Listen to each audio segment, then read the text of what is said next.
खामोश वाकयात में नए आने वाले दोस्तों से गुजारिश है कि चैनल को जरूर सब्सक्राइब करें और बेल आइकन पर जरूर क्लिक करें ताकि हर नई आने वाली वीडियो का नोटिफिकेशन आपको बर वक्त मिल सके। तो चलते हैं आज के एपिसोड की जानिब।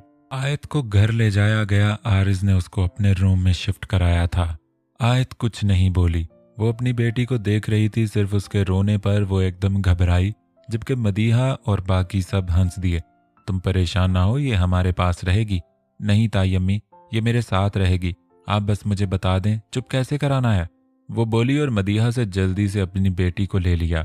मदीहा उसके जज्बात समझ सकती थी, जबकि आरिस चुप था। पीछे से उसकी बेताबियां देख रहा था। आयत के साथ जो उसने किया वो एक एक लम्हे पछता रहा था, मगर वो महसूस भी तो करती उसने उसके लिए ये सब किया, वो क्यों उसे छोड़कर जाता। मगर आयत उसकी कोई बात सुनने के लिए तैयार नहीं थी। बाहर घर वालों के सामने उसने कोई बात नहीं की थी, जबकि उसको माफ करने का इरादा नहीं था। शायद मदीहा उसे समझकर नीचे चली गई। परीशे और अमल तो कब से चिपकी बैठी थी और नूर को प्यार कर रही थी। रिमशा भी झिझकती हुई वहां आ गई। वो तीनों ही नूर को गोद में लिए उसे प्यार कर रही थी। आयत उन्हें मुस्कुरा कर देख रही थी, जबकि आरिस भी वहीं खड़ा था। आयत की एक नज़र उस पर गई तो उसने नज़र फेर ली। ये नज़र का फेर आरिस के दिल पर लगा था। वो रूम से बाहर निकल गया। ये बेइतनाई सुलगाने लगी थी। कबीर रूम में आया। नैन भी उसके पीछे गई। अब तक उसने कोई बात नहीं की थी।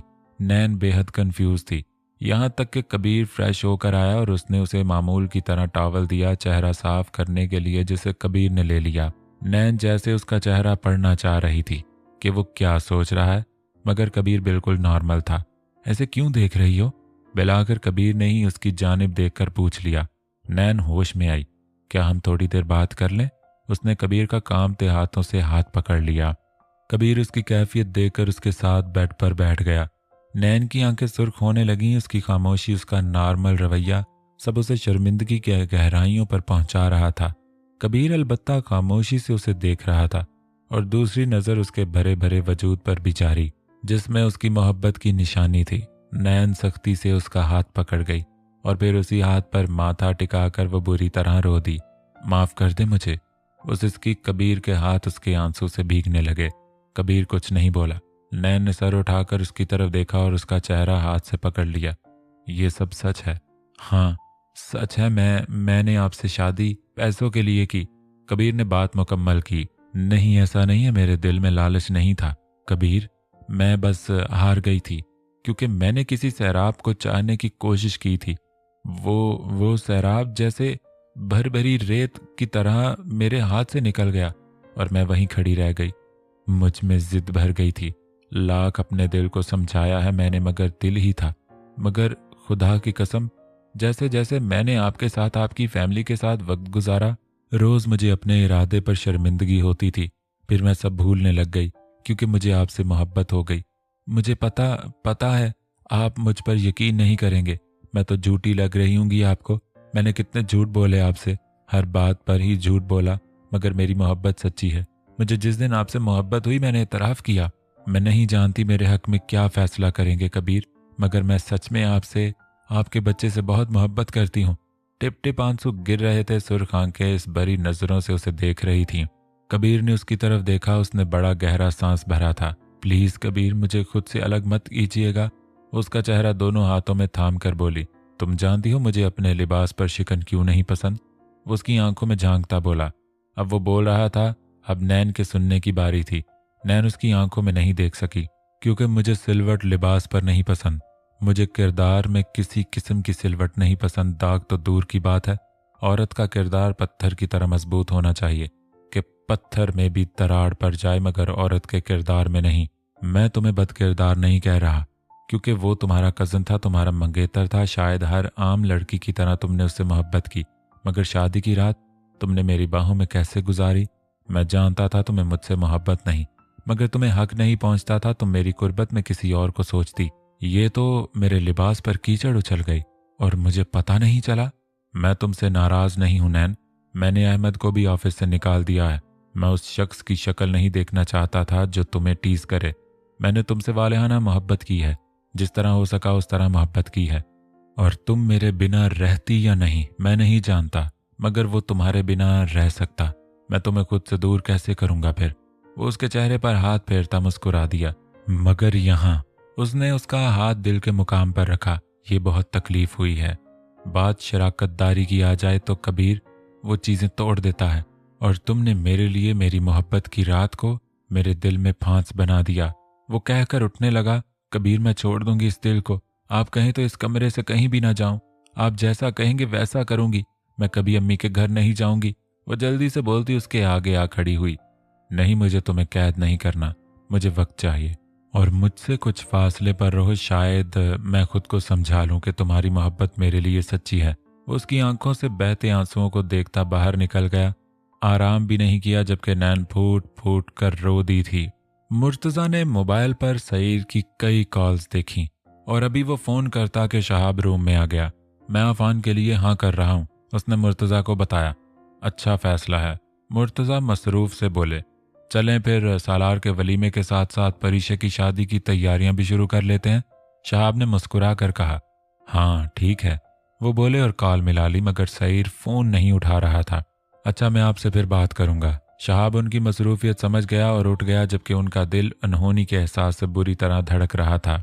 सईर घर के अंदर दाखिल हुआ तो सबसे पहली नजर उसकी जैन पर गई, जो कि रिमशा को देख रहा था, जो नूर को गोद में उठाए हुए थी। परीशे और अमल भी उसके साथ ही थीं। अचानक उसकी नजर उस अजनबी पर पड़ी जो अंदर आ रहा था। जैन उसके बारे में कुछ जानता नहीं था, तभी उसने आगे बढ़कर सईर से हाथ मिलाया और तीनों लड़कियों को इशारा किया कि अंदर जाओ। वो तीनों अंदर चली गईं तो जैन के सईर के पीछे खड़े एक आदमी को देखा। मुर्तज़ा कबीर सालार से मिलना है, सईर बोला तो जैन ने सर हिलाया। सालार भैया तो नहीं है यहाँ, वो कुछ दिनों के लिए फ्लैट पर गए हुए हैं। वो इससे पहले किसी को बुलाता तो सईर को बताने लगा, जबकि सईर चौंका। असल मुद्दा तो वो था। तभी उसने जैन को मुस्कुरा कर कहा कि उसे फोन करके बुला लिया जाए। जैन ने भी पूरी अक्लमंदी का सबूत देते हुए सालार को कॉल कर ली। भैया आपसे कोई मिलने आया है, आप आ सकते हैं, जैन बोला। तो दूसरी तरफ से सालार ने बताया कि वो और जिमल पहले ही नूर से मिलने आ रहे हैं और रास्ते में हैं। जैन मुस्कुरा दिया, घर तो उसके बिना अधूरा लगता था। भैया आ रहे हैं, आप बैठें। जैन ने बिठाया, वो दोनों बैठ गए। तभी एक और मर्द भी अंदर दाखिल हुआ। जैन ने कबीर को बुलाना मुनासिब समझा। वो मुर्ता के सईर के वालिद ने एकदम उसे रोका। बेटा अभी नहीं, सालार आ जाए फिर बुला लेना। तुम बताओ तुम कैसे हो? मुझे नहीं पहचाना? मैं तुम्हारे वालिद के साथ काम करता रहा हूँ, बस कुछ जरूरी बातें थी, उन्हीं की वजह से आज यहाँ आना पड़ा। वो ऐसे बोले लहजे में चाशनी भर ली। जैन समझ गया बिजनेस से रिलेटेड लोग हैं, मगर सालार का क्या काम था? खैर, बाहर सालार की गाड़ी का हॉर्न बजा। सईर मुस्कुरा कर उठा, तभी कबीर भी बाहर निकला था और सामने सईर और उसके बाप के साथ एक अजनबी को देखकर वो गुस्से से खौलता हुआ उन तक पहुंचा। क्या करने आए हो यहाँ? वो सईर का गिरेबान पकड़ता बोला। भाई, जैन ने उसका हाथ हटाना चाहा। हट जाओ, कबीर ने घूरा। वो पीछे हट गया। तभी सालार भी अंदर दाखिल हुआ और मुर्तज़ा जो घबरा रहे थे मदीहा को पुकारने के लिए बाहर निकले, मगर बाहर का मंजर देखकर उन्हें वजह समझ आ गई, उनका दिल क्यों घबरा रहा था। वो दिल थामकर दीवार पकड़ गए। ये किस दिन उनकी जिंदगी में आ गया था? कबीर को सईर का गिरेबान पकड़े देखकर सालार ने जिमल को अंदर जाने का कहा और भड़क कर खुद भी सईर का गिरेबान जकड़ गया। क्या करने आया है साले यहाँ?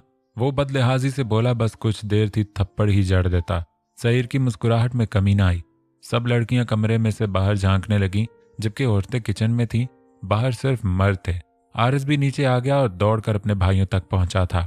मुर्तज़ा वहीं खड़े थे, सिकंदर तो वहां थे नहीं। तभी शहाब और वजाहत दोनों भी आ गए। सईर ने एक नजर मुर्तज़ा को देखा और खबासत से हंसा। सालार और कबीर तो उसके दांत ही तोड़ देना चाहते थे। वो दोनों आगे बढ़ते कि सईर ने रोका। रुक जाओ, इतनी भी क्या जल्दी है? मेरे आने की वजह तो जान लो। सईर ने कहा। नहीं जाननी हमें, जाओ यहां से। आरिस ने उसको घूर कर देखा, जबकि उसने आरिस के शाने पर हाथ रखने की कोशिश की, जिसे आरिस ने झटक दिया। वो बाखूबी इस मुनाफिक इंसान को जानता था। अच्छा चलो सब छोड़ो, सस्पेंस खत्म करते हैं। सईर ने मुर्तज़ा के पीले पड़ते चेहरे को देखकर कहा। रुक जाओ, मुर्तज़ा बेताबी से बोले। चले जाओ यहां से। वो गुस्से से भड़के। अरे मुर्तज़ा साहब, क्या जल्दी है? जाना तो है हमने। सईर ने कंधे से पकड़ा तो आरिस ने बाप के कंधे पर से झटक कर उसका हाथ हटाया। हाथ तोड़ दूंगा, बाबा से दूर रहना। आरिस चीखा। क्या ड्रामा है ये, निकलो यहाँ से सारे। सालार गुस्से से भड़का। चलो इन दोनों का तो समझ आता है ये चीख सकते हैं, इन सब घर वालों के लिए तुम किस हक से चीख रहे हो? वो सालार मुर्तजा। सईर ने उसकी आंखों में देखा। मुर्तजा तड़प गए। सालार, सालार मेरे बच्चे, इन्हें निकालो यहाँ से। वो रो देने को थे, सालार के माथे पर बल पड़े। यही हाल चुपकर सुनने वालों और उसके भाइयों का था। ये क्या बकवास है? सालार ने सईर का गिरेबान सख्त गिरफ्त में जकड़ा। अभी बता देता हूं ये क्या बकवास है। सईर ने उसके हाथ से गिरेबान छुड़ाया। मैंने कहा निकलो यहां से। मुर्तजा ने उसे धक्का दिया। इससे पहले वो मुर्तजा पर हाथ उठाता चारों बेटों ने उसको जकड़ लिया था। ओके ओके, मैं कुछ नहीं करता, सईर बोला। वो चारों उसे खा जाने का इरादा रखते थे। कहना क्या चाहते हो तुम? कबीर ने उसको घूर कर देखा और उसको दूर धकेला। मैं तो नहीं ये बोलेंगे मुर्तजा साहब। सईर ने मुस्कुराहट रोकी। मुर्तजा को लगा वो गिर जाएंगे यहीं। वो चारों ना समझ आने वाली नजरों से बाप को देखने लगे। हाँ बोलो, सईर ने उस आदमी को कहा जिसने सालार की आंखों में देखा। सालार बिल्कुल नहीं समझ पाया उसका अपनी तरफ देखना। मैंने मुर्तजा को आज से 27 साल पहले अपना एक बेटा बेचा था। मुर्तजा का कर्जा था मैं, और मेरे पास उसके अलावा कोई रास्ता नहीं था कि मैं मुर्तजा के पास कोई चीज गिरवी रखवा दूं या बेच दूं सिवाय एक बेटे के। और मैंने सालार को 27 साल पहले अपना कर्जा उतारने के लिए मुर्तजा को बेच दिया, इस शर्त पर कि दोबारा कभी नहीं लौटूंगा। मगर वो रुक गया। तमाम आवाजें बंद हो गईं। मुर्तजा हाउस का एक एक फर्द पत्थर हो गया था, जबकि सालार की आंख की पुतली में भी हरकत नहीं थी, यहां तक कि उसने पलक भी नहीं झपकी थी। ये प्रूव है, ये सालार है, ये इसकी माँ है, और ये मैं, और ये इसका बर्थ सर्टिफिकेट, और ये रही वल्दियत। उसने तमाम चीजें इन सबकी आंखों के आगे रख दी। हार कर रो देने की आवाज मुकम्मल खामोशी में मुर्तजा की थी। चारों तरफ सकूत छा गया था। कबीर सबसे पहले होश में आया और उसके साथ ही जैन और हारिस तीनों ने इस आदमी का गिरेबान जकड़कर उसके मुंह पर कबीर ने मुक्का खींच कर मार दिया, जबकि हारिस ने सईर के खींच कर थप्पड़ मारा। और इसी तरह जैन भी तीनों इन दोनों पर एकदम ऐसे पड़े कि वो अपना बचाव करने लगे। ये झूठ नहीं है, ये सच है, वो आदमी चीखा, जबकि कबीर ने थप्पड़ों से उसका मुंह सुर्ख कर दिया। सब घर वाले बाहर निकल आए थे। इस झूठ पर तो वो सामने वाले की जान ले लेते। मदीहा भी वहां भाग कर आई थी। मुर्तजा इतने मजबूत मर्द थे, कभी उन्होंने उन्हें रोते नहीं देखा था। जिंदगी में जितनी भी परेशानियां आई थी उन्होंने वो हिम्मत से फेस की थी, और आज इस झूठ पर वो कैसे रो रहे थे। मदीहा ने मुर्तजा का हाथ थामा। क्या हो गया है मुर्तजा, आप ऐसे क्यों रो रहे हैं? बकवास कर रहा है ये आदमी, हमारा बेटा है वो, मदीहा बोली, जबकि सब भाइयों ने कबीर, आरिस और जैन को इन दोनों से दूर किया। सालार आगे बढ़ा और इस आदमी के हाथ से उसने वो पेपर ले लिया जो प्रूफ था। वो गौर से उस पेपर को देखता रहा। पागल हो गए हो क्या, बकवास देख रहे हो? कबीर ने उसके हाथों से पेपर छीना। 1 मिनट, उसने कबीर की तरफ सर्द नजरों से देखा और मुर्तजा की तरफ बढ़ा। मुर्तजा सालार को अपनी तरफ बढ़ते हुए देख रहे थे। उनका बस नहीं चल रहा था वो कहीं भाग जाए, मगर वो उनके सामने आ गया। वो उनको देखने लगा। मुर्तजा का चेहरा सुर्ख हो रहा था। तुम मेरे बेटे हो सालार? वो जल्दी से बोले और उठकर उसका चेहरा थाम लिया। सच क्या है? वो उन्हें देखने लगा। यही सच है, मुर्तजा बोले। उनका बस नहीं चल रहा था सालार को छुपा लें सबसे। सालार ने उनके आगे बर्थ सर्टिफिकेट किया जिसमें सालार की वल्दियत मुख्तलिफ थी। ये सब झूठ है, तुम सिर्फ मेरी बात का यकीन करो। सालार, मैं ही तुम्हारा बाप हूं और तुमसे बेहद मोहब्बत करता हूं, वो बोले। झूठ बोल रहे हो, झूठ बोल रहे हो, सच बताओ तुम्हारा बेटा मर गया था जबकि तुम बस चुप। मुर्तजा चीखे। तुम सच क्यों नहीं बताते? वो आदमी भी चीखा। तुमने किसी से किसी की औलाद छीननी थी मुर्तजा। आज तुम्हें औलाद का एहसास हुआ जबकि तुमने ही ये ऑफर की, फिर मेरे कहने पर ही मान लिया था कि हाँ तुम अपना बेटा बेचोगे। वो धाड़े, जबकि सब सुन हो गए। मुर्तजा ने अचानक अपने लफ्जों पर गौर किया। सारा घर उनकी तरफ देख रहा था, जबकि सईर मुस्कुरा दिया। वो आदमी भी मुतमईन सा देख रहा था। सालार के हाथ से पेपर छूटा, पेपर हवा में उड़ गया। वो लालची आदमी नजदीक आया और सालार का हाथ थाम लिया। तुम मेरे बेटे हो सालार, तुम मेरे, और तुम्हारी माँ, वो बहुत याद करती है तुम्हें। वो सईर के प्लान से हटकर अब बोल रहा था, यानी सालार इतना अमीर था, अगर वो उनके साथ रहने लगा तो क्या ही बात है। सालार ने नागवारी से अपना हाथ उसके हाथ से छुड़ा लिया। मदीहा ने मुर्तजा की तरफ देखा। मुर्तजा, क्या है ये सब? वो बेचैनी से बोली। उनका दिल बुरी तरह धड़क रहा था। बाबा, ये तो आप सच बता दें। वरना मैं इन सबको पुलिस अरेस्ट करवा दूंगा। कबीर चिल्लाया था। पूरे घर में उसकी धाड़ उठी थी। सभी तो मंतजर थे मुर्तजा के बोलने के। कबीर के बाद मदीहा की तबीयत बहुत खराब रहने लगी थी और जबकि हमारे घर एक और खुशी आने वाली थी। मैं बेहद खुश था और जिस दिन वो हमारे हाथ में आता डॉक्टर्स ने मेरे आगे पेपर कर दिया। केस कॉम्प्लिकेटेड था। ये तो बच्चा बचता या बीवी। मैं डॉक्टर की शक्ल देखने लगा। डॉक्टर से दोनों को बचाने के लिए फोर्स किया मगर उन्होंने कह दिया फिर आप कहीं और ले जाएं। मैं जानता था मदीहा कितनी हसास है बच्चों के लिए और मैं एक पल के लिए उसकी आंखों में आंसू नहीं देख सकता था। मैंने अपनी बीवी को बचाना था। मैंने साइन कर दिए। जब वो होश में आई तो बार बार अपने बच्चे का पूछने लगी। मैंने बहुत टालना चाहा मगर सच बताने की हिम्मत नहीं हो सकी। उस दिन मैं मिर्जा के पास आया। मैं कुछ समझ नहीं पा रहा था। मैंने गुस्से में उसे फौरन अपने पैसे लेने की डिमांड की। उसी हॉस्पिटल में मुझे पता चला मिर्जा के यहाँ बेटा हुआ है, जबकि मिर्जा मैं जानता हूँ कितना घटिया और लालची आदमी है। उसने मेरे फोर्स करने पर बस इतना ही कहा कि मेरा बेटा है, इसे ले लो और मेरी जान छोड़ो। इस बात पर मैं एकदम मतवज्जे हुआ। मदीहा की तबीयत, डॉक्टर्स का फोर्स के वो काफी जहनी बर्डन का शिकार हो जाएंगी। मैंने हामी भर ली जबकि इस लालची आदमी ने एक पल भी नहीं लगाया। उल्टा मुझसे कर्जा माफ करने के साथ साथ इसकी बीवी ने बच्चा देने से पहले मुझसे मजीद पैसे मांगे जिसे मैंने दे दिए। ये दोनों घटिया हैं, सांप है। अपनी ही औलाद बेची थी इन्होंने मुझे। इनकी जिंदगी मेरी दी रकम से सुकून से गुजरती, शायद बच्चा तो इन्हें चाहिए भी नहीं था, जबकि मैंने मदीहा के सामने सालार को कर दिया। मैं जानता था हम इसे बहुत मोहब्बत करेंगे और मुझे। वो चुप हो गए। उनकी आंखों से आंसू बहने लगे। मैंने ये बात सबसे छुपाई थी। इस बात को कोई नहीं जानता था सिवाय मेरे। जिंदगी में एक लम्हा भी ऐसा नहीं गुजरा जब मैंने तुम में और बाकी सब में फर्क किया हो। उल्टा जान बसती थी तुम में, कहीं तुम्हें कभी पता न चल जाए। साकित नजरों से शौक की कैफियत में सब मुर्तजा को सुन रहे थे। मुर्तजा चुप हो गए जबकि सबने सुन खड़े सालार की तरफ देखा। ये सच है सालार, तुम मेरे बेटे नहीं, बस इस हद तक कि तुम्हें तुम्हारी माँ ने नहीं, एक लालची और पैसों की हरीस भरी औरत ने जन्म दिया। मगर तुम मेरी औलाद हो, तुम्हें मैंने पाला है, तुम्हारी माँ ने पाला है। वो उसके सामने आ गए। सालार को लग रहा था अगर वो अगला सांस भी लेगा तो वो सांस भी उसे बता देगा कि वो तो उसका है ही नहीं। ऐसी दगा देगा।